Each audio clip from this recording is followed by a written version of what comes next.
And good to see you back here on Powerland. Well, investing in a case of vintage French fine wine can cost up to £20,000, while a bottle of Cheval Blanc will put you back nearly £7,000.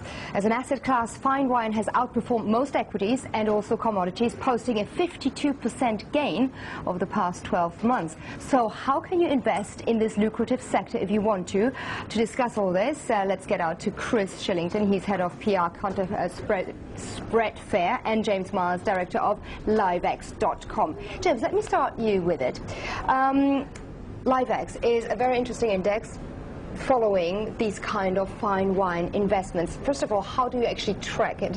Second of all, tell me a little bit about the index and the way it performed. Sure. I mean, the index tracks the 100 leading wines in the world, basically ranked by their scores from the leading critics, most principally Robert Parker, who is the sort of Standard & Poor's, if you like, of the wine world. And into that we also take into account just how liquid the particular commodity is, to excuse the pun. And as you say, I mean, it's been, over the last 12 months, we're up 52%. Basically, fine wine is a warrant on wealth creation, and over the last 3 or 4 years we've seen enormous amounts of wealth creation, not just in the US and Europe, but also in new markets for wine like India, China, the Middle East and Russia in particular.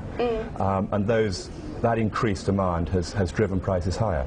So there is demand, there is fine wine. However, how can you actually trade a commodity that is as perishable? If you think, okay, I'm going to buy something, it cost me £10,000, maybe in 10 years it will be £19,000, but then it has another 10 or 15 years until you have to either drink it or just throw it away.